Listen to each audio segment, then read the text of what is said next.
You guys can call me Bill. I'm from Marlborough, Ontario, which is roughly 15 minutes northeast of Newmarket. Born November 4th, 1999. I'm 25 years old and I have a TBI.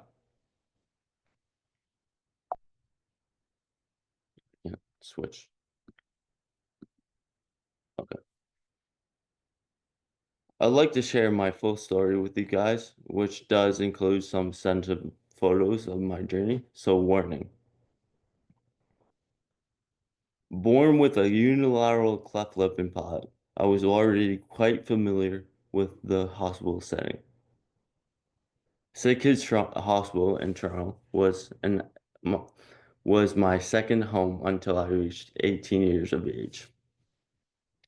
My whole life has consisted of me trying to find myself a cozy tide for smooth sailing. Fast forward to 2020.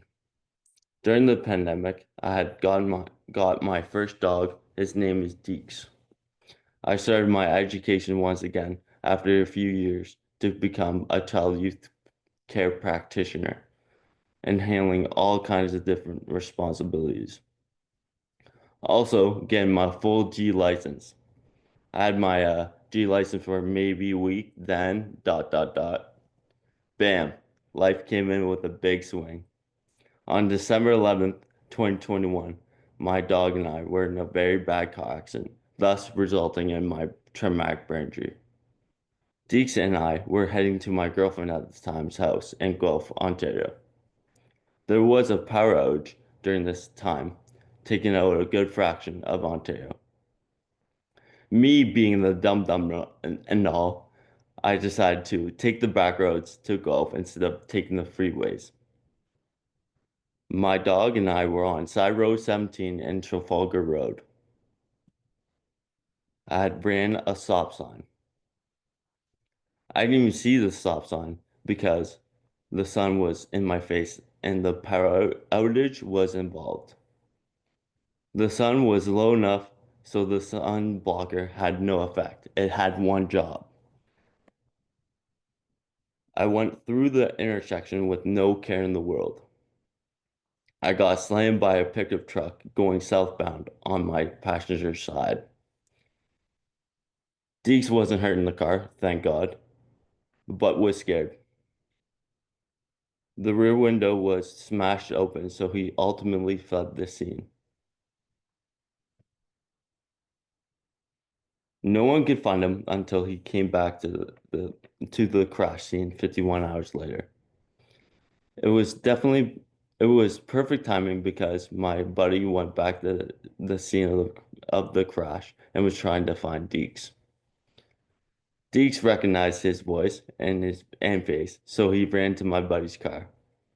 Deeks hopped in without any hesitation. I was told that Deeks was found with a lot of blood on him, so I generally thought, is it okay? Was he hurt? Also in the back of my mind, I thought, oh, such a little pooch, culling up with his owner during such a bad time. My family and friends took him to the vet. It turns out it wasn't even human blood or his own. He must have gone into something, or his hunting instincts and jumped in during his 51-hour solo journey out in the wild. A silent savior, a big time nap. I would like to note before I continue that I think the words put together, if only, is the most pointless and useless phrase in the English language. If only I did this, if only I did went that way. It wasn't helping me. It wasn't helping me. It wasn't helpful for me to reimagine what ifs, what could have been scenarios. That took a while to spit out. All right, back to the scheduled program. As for me, on collision, I was having a seizure from the impact. The car behind me was a nurse and witnessed the car accident, and she hopped into my van to keep my head and body level until emergency teams arrived. The lady that saved my life kept her name anonymous to the police, so I can say how appreciative I am for her being there at the right time. All I can say now is, you saved a young man's life. Who would have known if my recovery would have been as good as it was if he weren't there? Once I was in that ambulance, they transported me to a local hospital. Due to the lack of necessary medical equipment I needed, I was flown to Sunnybrook Hospital in Toronto. I was in a self-induced coma, enjoying a deep sleep. I didn't break a single bone in my body, just a punctured lung and a well beat up brain. I opened my eyes on Christmas Eve, but I was still classified as in a coma because I was non-responsive to light. I wasn't obeying simple commands such as thumbs up, waving, and also wasn't tracking any movement. You can always bounce back even when you're down bad. So the first picture of me in the hospital in a coma was in 2021 to 22, and then this was Boxing Day and New Year's Day this year. So big difference. During my process, I had gone to 3 hospitals in a 5 month span co during COVID. Sunbrook, Oakville, Trafalgar, and Hamilton General. I had to learn how to walk, talk, and breathe on my own once again. During this process, I had to also learn how to read other people's emotions as well as my own. Due to the car accident, my right dominant hand was unusable for essentially the entirety of my time in the hospitals. I was hit on my right front passenger side, so my right hand had really bad spasticity and it was stuck in a fist, curled up to my chest for the longest time, like this. It was definitely hard to grasp my it was definitely hard to grasp my communication styles once again because I was mute for like 3 months and my writing hand was unusable. I'm a pro. I'm a pro now when it comes to typing with my left hand. I truly believe that my sense of push and just honing the mantra of keep your nose on the grindstone was the obvious reason as to why I had such a great recovery. You'll find out shortly how these few words had given me so much strength. I didn't push anything off. I wanted to get better and to fully heal. By having the right mindset and loosely understanding the consequences if I didn't continue to keep grinding, what it would ultimately do to my physical health, my mental health, and my ability to do normal guy stuff once again. I had a girlfriend at the time. Honestly, I felt so much love from her and her genuine care for me like never before. She quit her job to be with me every day. She spent a good amount of money on lion's mane and a meal cow to help heal my brain. I can't forget about all those foot rubs either. We had fallen out of love almost a year after I had been released out of the hospital. To be honest, it's better to have loved and lost rather than to have never loved at all. I'll always be grateful for her. It's just the way she goes sometimes.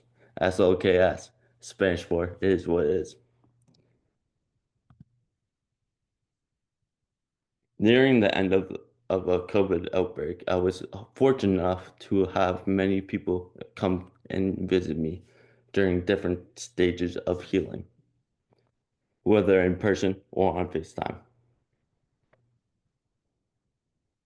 I was so used to dealing with adversity negatively, but since my accident, I've came to the realization that everything happens for a reason. There's no need to fight it or dwell over it. Sometimes you just got to find a way to catch it. You got to be able to roll with the punches and stay on track. I think some miracles wouldn't have happened if we had picked another route or chose a different path. Although I looked significantly, significantly bigger in these photos, I was still happy and I had felt really secured. In Hamilton Rehab, my final hospital, I was given the opportunity to go home for some weekends, but would ultimately have to come back during the weekdays. I said no to all those opportunities.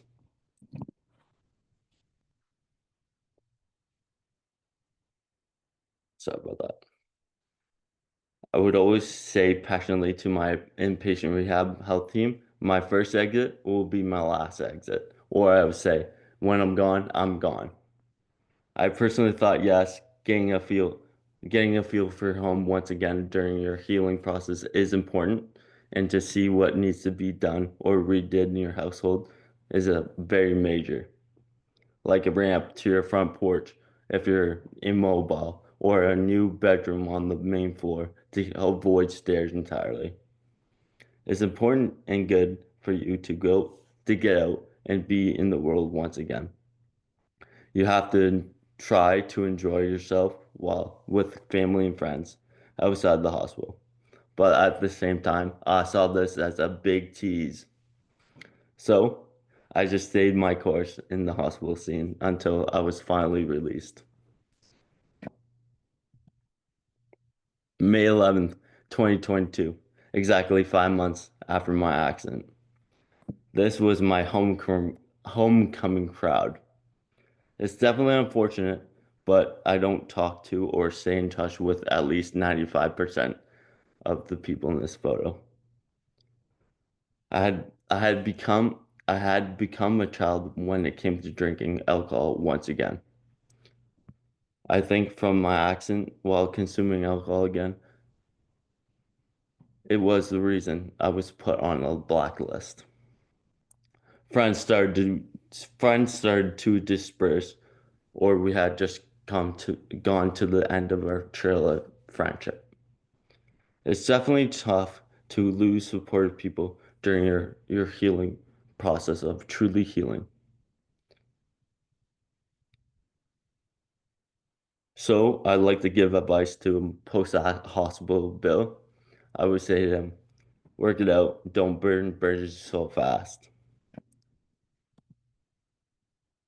I was expecting that inpatient rehab was going to be the hardest part for me, and that outpatient rehab was going to be a breeze. Boy, was I wrong. I was so used to doing my therapies like 60 yards away from me, max from my hospital bed, and a rehab support worker to keep me motivated from giving up entirely every weekday. Outpatient rehabs are a lot further away, and you don't have an RSW to keep you in line the whole week, every weekday. Don't get me wrong, I love all my therapists, but at the same time, it just doesn't hit the same as inpatient therapies that were all down the hall from my hospital bed, from my hospital bed. I worked on my I worked on my outpatient therapies for a solid 2 years before my case was closed. During my journey, I had two case managers. I was fortunate enough to enjoy them both. I was two for two during my process. They tried their best to accommodate me and my family. In both inpatient and outpatient therapies, my main goal was to focus on my speech with an SLP. As well, I worked on my upper body motor functions and other occupational therapies with an OT. I excelled in my physiotherapy with a physiotherapist and a personal trainer. I learned from my dietitian how to make proper meal plans and to make great healthy smoothies. I would put that all together, working with my rehab support worker. Then, as a team, we would break down my week, or month with my case manager. Any pluses, any wins, or plateaus and retries.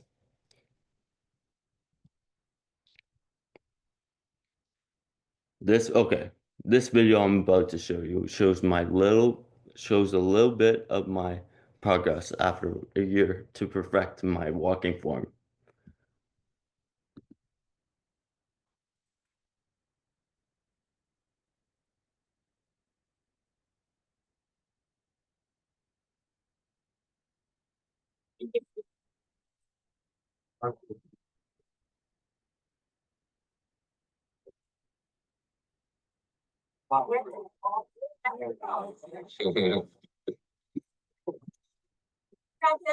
That boy Bill. Bill or Bill? That that this was a walk in Hamilton for TBI and ABI survivors. It's called 5K by the Bay. I told myself I would go every year. I had I had just gotten my license back like last February, but I didn't have a car yet.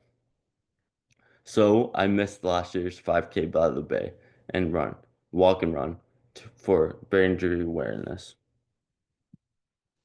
Oh, okay. Strength through my grandpa. During the spring of 2020, my GPA had gotten COVID in his nursing home he was living in. One of the last things he said to me before he passed away was, "Keep your nose on the grindstone." Those last words from him have given me so much strength I didn't even know I had, and those words were had given me so much drive during my whole process. This might sound like a cliche, but he wasn't there physically, but he was watching. The number 11 is so special to me because my accident was on the 11th day of the month. I was named after my GPA, so the Roman numeral for two is our number for 11. It looks like it. My football number in high school was 11. My GPA and I both born in November, the 11th month of the year. It's scary stuff, but everything happens for a reason. Me being 25 now, I thought I would be further along in my life, such as having a career as a child youth care practitioner. But because I forgot everything I've learned in college, I had to relearn from square one. I was still wanting to be a CYC. So in 2023, I started taking classes online and in person. Ever so slowly inching my way to graduation. Estimation 2026. My journey has been not lessons learned. My journey has been nothing short of challenging, yet incredibly and transformative. From my traumatic brain injury and the long road of recovery, I've learned that perseverance and the right mindset are key to overcoming adversity. Through rehabilitation and unexpected lessons, I've come to realize that life is unpredictable, and sometimes we have to accept things as they come. Despite setbacks, I continue to push forward and to slowly rebuild my life and pursue my dreams. My experience has reshaped my perspective, teaching me that everything truly happens for a reason and that it's important to keep moving forward no matter the obstacles. Each day is a new opportunity to grow, and I'm embracing my path with the determination, even when it takes longer than expected. Keep your nose on the grindstone.